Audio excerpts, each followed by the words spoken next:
교회일까요? 어떤 교회가 교회일까요? 네, 여러분이 있는 교회가 좋은 교회일 줄로 믿습니다. 성지교회만 얘기하는 게 아니라 여러분이 가는 교회는 다 좋은 교회가 될 줄로 믿습니다. 왜냐하면 여러분이 좋기 때문에. 여러분, 교회가 참 한국 교회는 2만 개, 심지어는 5만 개 정도가 된답니다. 그렇게 많은 교회 중에 어떤 교회가 참 좋은 교회일까? 라고 하는 생각을 하면서 설교가 좋은 교회도 교회가 좋은 거고, 예배당 건물이 아름답거나 또 많은 성도들이 모이는 교회, 그것도 참 좋은 교회인 것 같아요. 그리고 성경 공부나 훈련 프로그램들, 이런 교회들이 참 좋은 교회인 것 같은데, 오늘 성경에 보면 아주 명확하게 진짜 좋은 교회가 어떤 교회인지를 가르쳐주고 있습니다. 그 교회가 어떤 교회인가 하면 살인자도 보호해주는 도피성 같은 교회가 진짜 좋은 교회다 라고 이야기합니다. 또 그거를 성도들로 이야기하면 도피성 같은 성도가 진짜 좋은 성도다 라고 이야기를 합니다.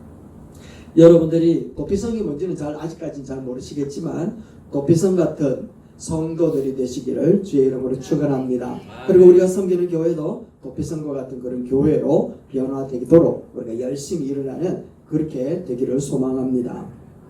오늘 본문 말씀 내용은 하나님께서 이스라엘 백성들에게 가나안 땅을 주셨어요.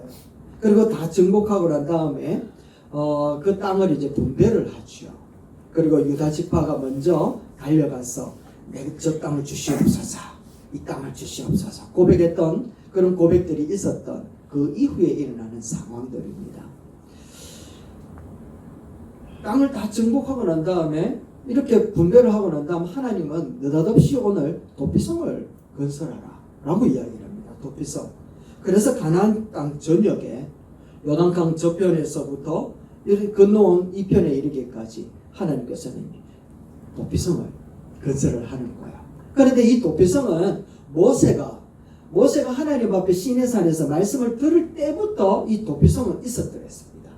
그 도피성의 내용이 어땠는가 하면 바로 출애굽기 21절 말씀인데요. 한번 읽어봅시다. 시작. 사람을 쳐 죽인 자는 반드시 죽을 것이나 만일 사람이 고의적으로 한 것이 아니라 나 하나님이 사람을 그의 손에 넘긴 것이면 내가 그를 위하여 한 것을 정하리니 그 사람이 그리로 도망할 것이며. 아멘. 이렇게 거리로 도망할 수 있는 그 한 곳, 그것을 도피하여 그 생명을 보존할 수 있는 성, 그래서 도피성이라고 이야기를 합니다. 여러분, 지금 지도에 별표가 6개가 있는데 보이십니까?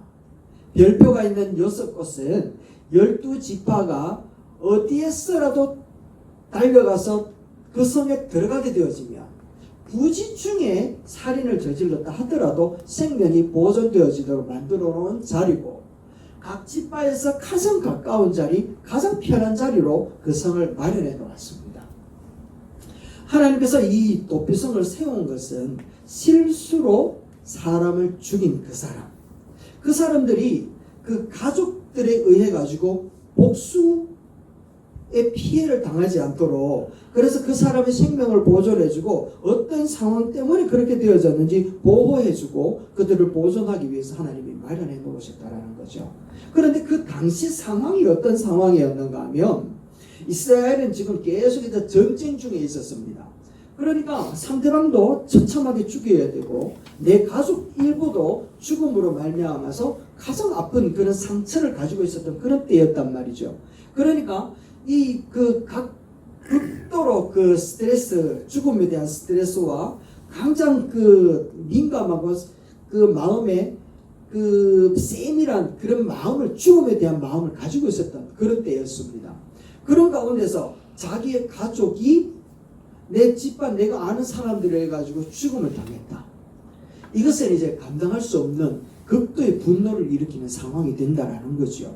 그런 가운데서 하나님께서는 실수로 다른 사람을 죽인 그 한 사람을 보호하기 위해서 성을 만들어라 라고 이야기를 했단 말이죠. 눈은 눈으로, 코는 코로, 이는 이로 갚으라고 이야기했던 하나님이 그 실수로 저지른 그 한 사람을 위하여 6개나 되는 성을 만들어 놓으라 라고 이야기한 것은 아무리 생각을 해도 그거는 과하다라고밖에 이야기할 수가 없다라는 겁니다. 6개는 만들어 놓는다. 하나만 만들어도 괜찮을 텐데 왜 그랬을까?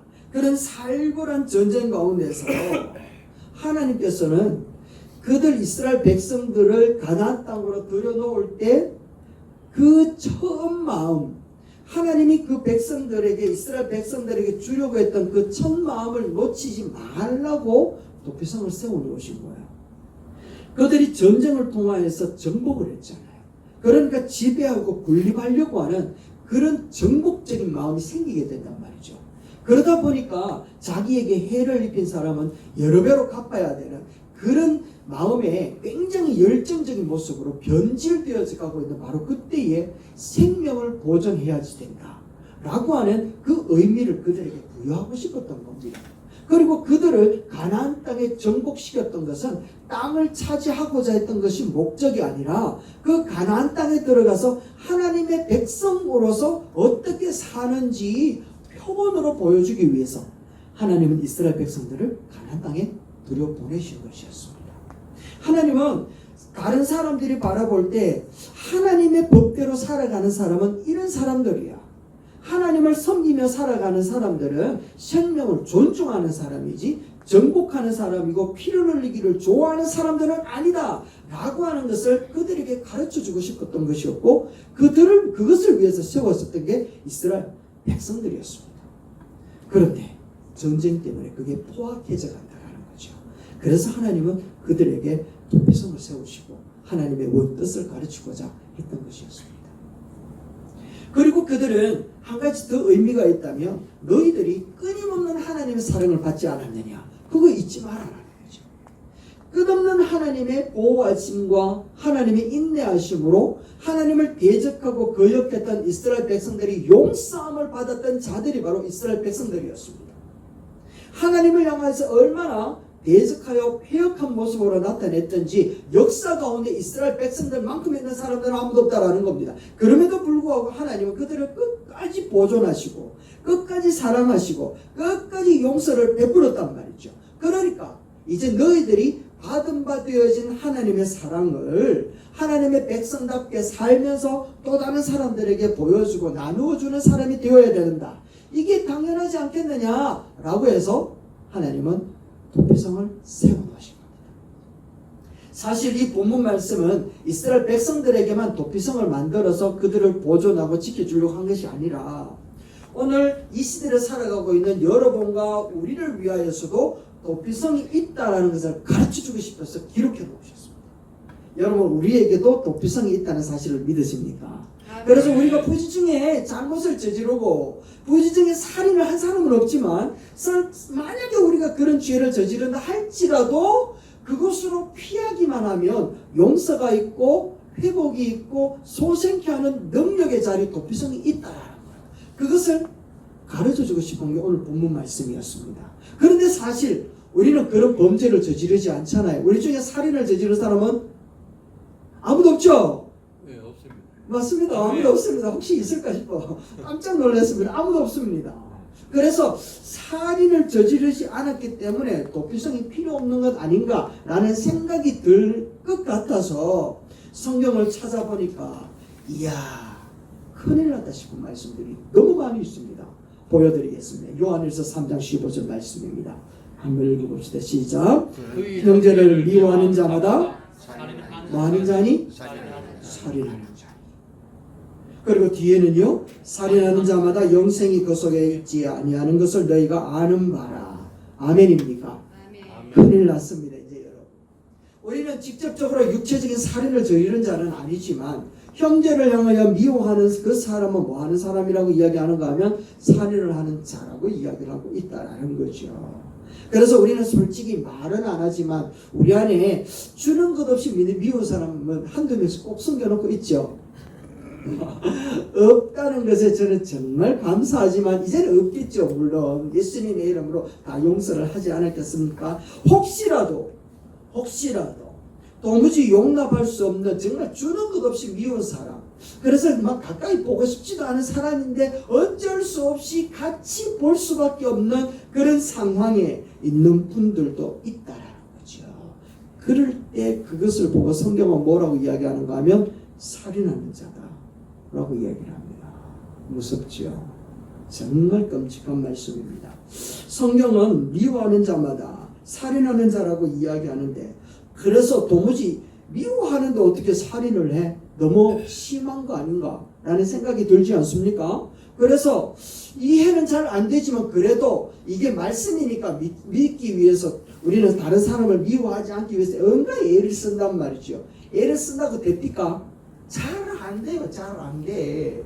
원수는 어디에 있다고요? 집안 사람이라고. 원수는 곁에 있다 얘기하지 않습니까? 그래서 미운 사람에게 뭐 하나 더 준다? 그래, 떡 줄 때 우리 알아봐야 됩니다. 아, 나 미워하는 거 아닌가? 이런 생각해 봐야 된단 말이죠. 자, 어떻게 할 수 있는 힘은 전혀 없고, 누군가로부터 내가 피해를 입거나 자존심을 상할 때 우리 마음 가운데 나도 모르게 스물스물 올라오는 감정이 뭔가 하면 미움이라고 하는 이 감정이라는 겁니다. 그래서 내 힘으로는 어떻게 복수할 수는 없으니까 하나님의 힘을 빌어서 역사를 하기를 원할 때가 한두 번이 아니라는 것을 이야기하는 거죠. 그렇다면 이런 마음을 가지고 살인하는 자라고 이야기를 하는데, 그래서 성경을 볼 때마다 저는 사실 이 말씀 준비하다가 요한일서 3장 15절 말씀 확 지워버리고 싶었습니다. 그래서 요한복음 3장 14절 15절 없음 16절 확 넘어가면 얼마나 좋을까 생각이 들었더랬습니다. 그런데 미워하는 것이 왜 살인하는 자가 되는지 뒤에서 잘 가르쳐주고 있습니다. 미워하는 것이 어떤 마음인지 우리는 해보지 않았습니다. 그죠? 그런데 그 마음을 무엇으로 비유하고 있는가 하면 영생이 그 속에 거하지 아니하는 사람이다 라고 이야기합니다. 미워하는 그 사람은 영생을 잃어버린 사람이라는 거예요. 다시 한번요. 한때 모든 사람의 존경을 받는 A라고 하는 집사님이 계셨습니다. 기도도 많이 하고 선한 사람이었습니다. 그런데 직장에서 가장 잘 따르고 믿었던 동료가 배신을 했어요. 그 A라고 하는 집사님이 열심히 했던 그 공로를 싹 가로채가지고 자기 공로로 만들고는 뒤통수를 탁 치더라는 겁니다. 그때부터 이 A라고 하는 이 집사님은 그 마음 가운데 그 사람을 향하여서 미운 마음이 들기 시작하는 거예요. 분노의 마음도 자리 잡더니 처음에는 그래도 내가 집사인데, 그래도 나는 저 사람하고 달라라고 생각을 했는데, 자기도 모르게 그 사람을 볼 때마다 마음 가운데는 이 사람에 대하여 가지는 마음이 점점 미움이라고 하는 감정으로 점점 잠식되어서 가기 시작을 하더라는 거예요. 그래서 자기도 모르게 그 사람의 얘기를 들을 때마다 심장이 뛰기 시작을 하고요.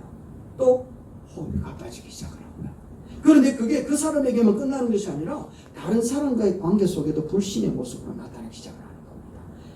따뜻했던 그 사람의 미소는 사라지기 시작하고 점점 냉소적인 표정으로 바뀌기 시작을 하는데요. 더 안 되는 게 있는데 뭐가 안 되는가 하면 기도가 안 되는 거예요. 말씀이 귀에 들어오지 않기 시작을 하는 겁니다. 결국 그 사람은 스스로 고립되어가지고 더 이상 타인을 사랑하거나 용납할 수 있는 그런 힘이 전혀 없어져 버리더라는 겁니다. 육체적으로는 살아있습니다. 그 영혼은 미움이라고 하는 그 감정과 그 독에 중독이 되어가지고는요, 스스로 점점 죽어가고 있더라는 거죠. 미움이라고 하는 것이 자신에게 있는 사랑과 생명력을 충만하고 풍성하게 하였던 그 모든 삶을 파괴시켜버리는 내면의 살인자로 등극하기 시작을 하더라는 것이죠. 이것을 뭐라고 이야기하는가 하면 마음의 생명력을 앗아가버린 미움, 그것을 살인자라고 얘기하는 거예요. 그래서 미워하는 자는 뭐라고요? 그 속에 다른 사람을 미워함으로 말미암아 생명력이 없어지고 사랑이 없어지니까 그곳에는 무엇이 사라지는 것과 똑같다? 영생의 감정과 감동과 은혜가 사라져버린 사람. 그 사람은 어떤 사람이라고요? 죽은 사람이라는 거야. 그래서 그 사람을 자기 자신을 살인하는 자가 된다라고 얘기를 한단 말이죠. 그래서 예수님은 또 이런 말씀을 하셨습니다. 마태복음 5장 22절 말씀에 너 형제에게 노하는 자마다 또 밀어나는 놈이라 하는 자마다 어디에 들어간다고요? 지옥불에 들어간다 얘기를 한대요. 우리가 화가 난단 말이죠. 그 사람 참 나쁜 사람이네. 저 어떻게 그런 거짓말을 할 수 있지? 라고 분노가 일어날 때가 참 많이 있단 말이죠. 당장 심판에 들어가지는 않아요. 그죠? 당장 죽지는 않는단 말이죠. 선악과를 따먹으면 죽으리라 이야기했는데 당장 그들이 선악과를 딱 따먹었을 때 딱 죽어버렸다면 아담은 죄를 안 지었을 거예요. 왜? 하와가 딱 따먹고 딱 죽어버렸으니까 아담은 깜짝 놀라가지고 선악과를 안 먹었을 거라는 거예요. 그래서 죽는다라는 것은 시간이라고 하는 유예가 있는 거예요. 여기도 마찬가지라는 겁니다. 노하는 자마다 미란 노미를 하는 자마다 지옥불에 들어가게 되리라고 이야기를 했지 들어간다! 라고 얘기를 하는 게 아니라 들어가게 될 거라. 그러니까 이렇게 영생을 얻지 못하고 살아가는 삶의 모습처럼 우리가 형제를 향하여 화를 확 내면 제일 먼저 뭐가 사라지는가 하면 하나님과 이 관계가 딱 깨어지기 때문에 기도가 안 돼요. 말씀이 안 들어와요. 하나님과 교제가 안 돼요. 이렇게 교제가 안 되고 말씀이 안 들어오고 기도가 안 되는 그 상태를 어떤 상태라고요? 죽음의 상태예요. 그래서 지옥에 들어갈 수밖에 없잖아요. 그래서 이 시대가 그것을 당연하다라고 우리에게 말하고 있단 말이에요. 왜냐하면 옆에 사람도 그렇게 얘기를 하니까. 제가 군대 갔을 때 정말 거룩한 모습으로 군대 갔거든요.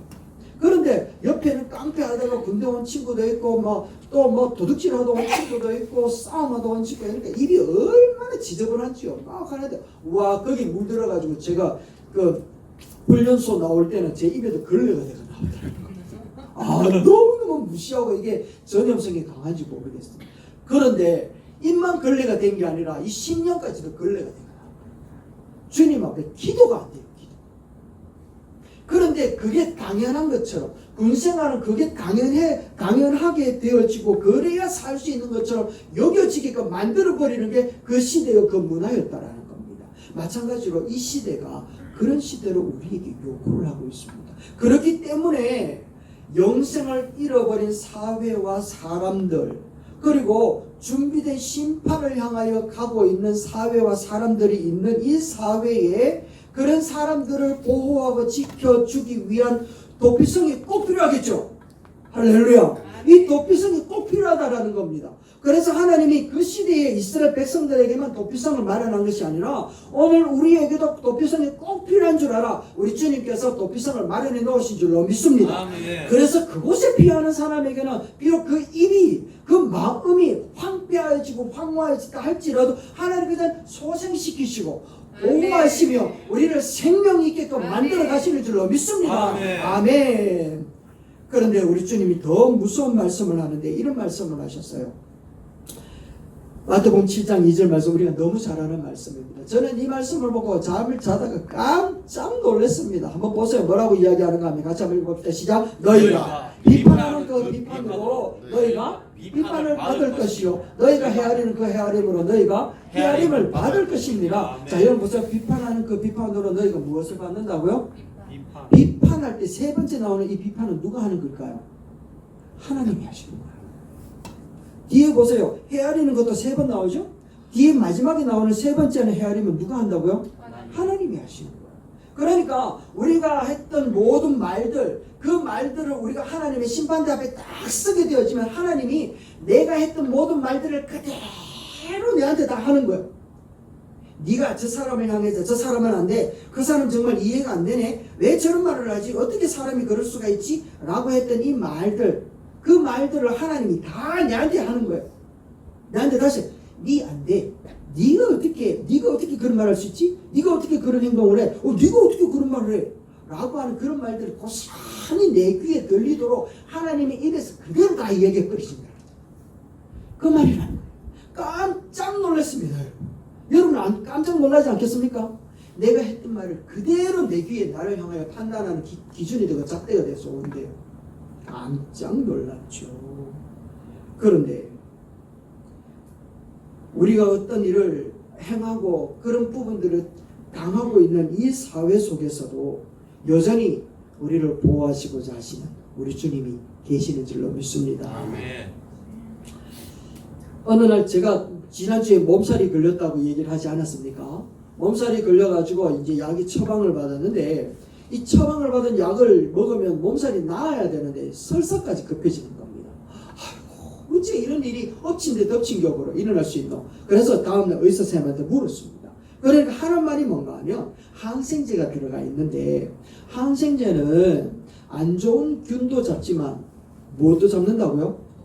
그렇지, 좋은 균도 잡는다. 그래서 쓸사가 나온다라는 거. 아, 그렇구나. 우리가 누군가를 향하여 욕을 하고 비판을 하고 어떤 상황들에 대해서 정당한 이유를 가지고서 그 사람이 무엇인가 잘못했기 때문에 우리가 정당한 마음으로 화를 내기도 하고 정당한 이유가 있어서 비판도 하지만, 그러나 그 정당한 그것이 나쁜 것만 고치는 것이 아니라 무엇까지 죽인다고요? 좋은 감정도 죽여버린다라는 거예요. 그러니까 하나님이 주셨던 용서와 긍휼과 사랑하는 마음까지도 다 죽여버리니까 남는 것은 뭐만 남는다고요? 설사만 남는 거야. 영적인 설사만 남아버린 거야. 그래서 빅토르 유고의 장편 소설에 나오는 내용인데 이런 내용이 있습니다. 프랑스 대혁명이 일어날 때에 큰 배에다가 대포를 싣고 수용을 하고 이렇게 가고 있었대. 수송했대요. 그런데 풍랑을 만나버렸다라는 거예요. 그런데 이 배에다가 쇠사슬로 이렇게 묶어 놓았는데 풍랑 때문에 요동을 치다가 이 쇠사슬이 끊어져 버린 거야. 그러니까 배 안에 있었던 이 대포가 풍랑 때문에 이리 치들고 저리 치대고 하면서 배 안에 있었던 군사들을 자꾸만 상하게 하는 거야. 그러니까 군사들은 어떻게 하든지 그 대포를 고정시키기 위해서 애를 쓰는데 정말 죽을 뻔했다라는 것 아니겠습니까? 이런 내용이 포함되어져 있는데 그 밑에 뭐라고 기록을 하고 있는가 하면, 우리를 죽이는 대상이 밖에서만 오는 것이 아닙니다. 우리 속에 있는 미움이나 남을 증오하는 그 비판하는 그 생각이 우리 내면에서 스스로 우리를 죽이고 있습니다 라고 얘기를 하는 거예요. 그러하기 때문에 우리에게는 뭐가 필요한가 하면 도피성이라고 하는 것이 필요하다는 것을 이야기하는 겁니다. 여러분, 도피성은 실수로 살인한 사람이 생명의 보호를 받고 피한 곳이라면, 우리의 영원한 도피성 되시는 예수 그리스도는 죄와 영원한 사망과 형벌 가운데 있었던 우리에게 생명을 주고 우리에게는 영생을 얻게 하는 영원한 피난처가 되시는 줄로 믿습니다. 아멘. 도피성에 피한 살인자는 그 당시에 대제사장이 죽으면 다시 고향으로 돌아가는 거야. 그런데 죄와 허물로 죽었던 우리들이 영원한 대제사장 되셨던 예수님이 십자가 달려 돌아가심으로 오늘 우리에게 자유가 선포되어진 줄로 믿습니다. 아멘. 하나님 앞에 모든 죄의 올무가 다 해결되어진 줄로 믿습니다. 아멘. 그리고 도피성은 이스라엘 백성들뿐만 아니라 이방인들에게도 열려 있었던 것처럼 예수 그리스도, 우리의 영원한 도피성 되신 예수 그리스도의 구원의 역사는 모든 열방 가운데도 다 열려 있는 줄로 믿습니다. 아멘. 마찬가지로 우리 예수 그리스도는 그래서 우리의 영원한 도피성이다 라고 얘기를 하고 있다는 것이죠. 미국의 한 선교사님이 계셨습니다. 아프리카에 사역하던 중에 무장 강도 습격을 만나가지고 가족이 처참하게 죽음을 맞이했어요. 마음의 슬픔과 분노 속에 이제 피난처 대신 예수님 앞에 나아갔어요. 나아가서 주님, 원망과 분노로 이를 갈면서 저 녀석들은 내가 원수를 갚을 것입니다. 원수를 갚기 힘을 달라고 간절하게 기도했습니다. 그런데 이제 기도는 되어지니까 선교사니까, 근데 마음은 이 독한 마음으로 가득 차 있었던 거예요. 그러면서 주님, 내 마음 아시지요? 주님 마음 내게 알게 해주십시오. 이 말이 무슨 뜻인가 하면, 주님도 복수하고 싶은 거 맞지요? 주님 복수해야 되는 거 아닙니까? 주님 마음 내게 주십시오. 합당한 이유와 근거를 그렇게 기도하고 있었던 거예요. 진짜 주님 마음 내게 주셔서, 주님 마음 내가 알게 하소서, 이렇게 기도를 막 했거든요. 그래서 이제 처음에는 자기의 마음을 주님도 이해해 주시라고 시작했는데, 기도를 하면 할수록 주님의 마음이 자기에게 이렇게 전달되어 오는 것을 느끼기 시작을 한 거예요. 주님이 나를 위해서 죽으시고 부활하셨다는 그런 생각들이 들기 시작을 하는 겁니다. 한청을 그렇게 기도하고 있는 가운데 주님의 마음이 선교사님한테 확 들어오는데요. 네가 원수를 생각하는 그 사람도 내가 십자가에서 죽을 만큼 사랑하는 사람이다 라는 마음을 주시는 거예요. 아직 자기 죄를 알지 못해서 그런 죄를 지었었던 것 뿐이지, 그 사람도 나의 아들이고 나의 생명이다 라고 하는 그 마음을 확 주시더라고요. 그래서 분노로 시작을 했던 그 기도가 하나님 앞에 눈물로 변화되어지더니, 그 마음이 주님의 마음을 알고부터는 주님 앞에 막 더 큰 은혜를 기도를 하는데 그 기도가 사랑과 은혜로 눈물로 막 버무러지더니만은 그 자리에서 무릎을 꿇고 이렇게 다짐을 하면서 하는 말이 원수 같던 그 사람을 향한 주님의 사랑이 그렇다면 나도 한번 사랑하는 마음으로 한번 접근해 보겠습니다 라고 하면서 어렵지만 복수 대신에 용서를 선택한 거예요. 그리고는 훗날에 감옥에 수감되어져 있었던 이 원수 같은 그 강도들에게 찾아가 가지고 아픈 상처들을 이야기하면서 어루만져 주었다. 그리고는 그리스도의 사랑을 품어주었더니 이게 귀감이 되어가지고 예수 그리스도의 용서와 사랑에 행동하는 저 사람이 진짜 예수 믿는 사람이다 라고 이야기를 하더니 아프리카 전역에 복음이 전거되어지기 시작했다는 거예요. 여러분, 정말 우리들의 마음을 힘들게 하는 사람들이 있단 말이죠. 정말 내 가족을 죽인 그 살인자 원수와 같이 드는 생각들이 있지 않습니까? 그러면 그때의 우리 마음 가운데에 드는 그 생각을 가지고 우리는 어디로 가야 되는가 하면 우리의 피난성이 되시고 우리의 도피성이 되시는 주님 앞에 나아가가지고 왜 그러셨는지 이유가 무엇인지 주님의 마음을 좀 알게 해주십시오. 주님의 마음을 좀 내게 주십시오 라고 이렇게 기도하는 사람이 되어야 되지 않겠냐라는 거예요. 그러면 주님은요 나를 얼마나 사랑하는지 그것을 가르쳐주기 시작을 하면서 얼마나 은혜 베풀기를 원하시는지 그것도 알게끔 해주시는 분이 바로 주님이시더라는 겁니다. 그래서 그 은혜가 그 큰 사랑이 내가 미워하는 그 사람 도저히 용서가 되지 않는 그 사람까지도 주님이 얼마나 돌아오기를 원하는 사람인지 알게끔 해주시는 하나님의 사랑의 스파크가 거기서 일어난다는 거죠.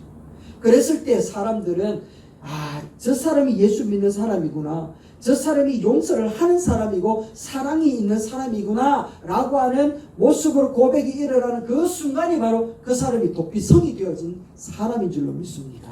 아멘. 살인자가 용서함을 받는 자리, 그것이 도피성이었고 이제는 장소와 또 그런 위치가 사라지고 우리들에게는 믿는 사람으로 전이 되어져서 우리에게 다가온 줄로 믿습니다. 그래서 전쟁으로 인해서 죽이고 죽는 초긴장 상태에 살고 있지만 하나님께서 한 생명이라도 억울한 죽음이 없도록 도피성을 세우신 것처럼 하나님은 이제 더 이상 건물이나 장소가 아니라 예수의 사랑을 힘입고 살아가는 우리들이 도피성이 되기를 원하는 줄로 믿습니다. 그리고 우리들이 섬기는 교회가 도피성과 같은 교회가 되기를 원하는 줄로 믿습니다. 아멘. 진짜 우리가 예수 그리스도 사랑에 감사한다면, 진짜 예수 그리스도의 구원을 믿는 사람이라면, 정말 주님과 날마다 동행하는 사람이라면, 정말 형제를 미워하는 그 자체가 나를 죽여나가는 살인의 그런 씨앗을 심고 있다는 것을 우리가 다시 한번 깨달으며 주님께로 다시 돌아와서 주님의 사랑 앞에, 주님 베풀어 주신 그 은혜 앞에 우리가 다시금 도피성이 되기를 원하시고 그렇게 부르시는 하나님의 콜링, 하나님의 사인인 줄로 믿는 여러분 되시기를 주 이름으로 축원합니다. 아멘. 아멘. 말씀을 맺으려고 합니다. 여러분, 이스라엘 백성들은 끝없는 하나님의 은혜 가운데 살았습니다. 끝없이 하나님의 놀라운 은혜 가운데 살았단 말이죠. 그러면 그들에게 일어났던 모든 삶은 하나님의 은혜를 누리는 삶이었다라는 것을 이야기하는 겁니다. 전적으로 하나님의 은혜였다라는 것이지요.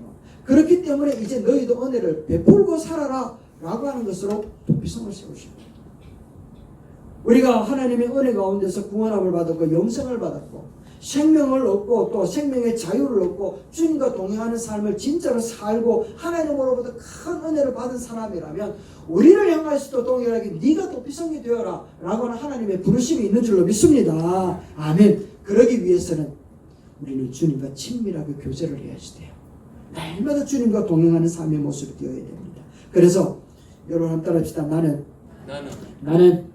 우리 교회의 도피성이다. 아멘. 나는 우리 가정의 도피성이다. 나는 우리 사회의 도피성이다. 아멘. 아멘. 여러분의 자녀들이, 여러분의 가족들이 힘들고 어렵고 미움받을 만한 짓을 하더라도 여러분 때문에 여러분에게 찾아오면 위로를 받고 용서를 받고 세임을 얻고 생명을 얻고 소망을 얻고 영광을 얻고 은혜를 얻고 생명이 되고 놀라운 능력이 되는 그 은혜가 있나기를 제 이름으로 축원합니다.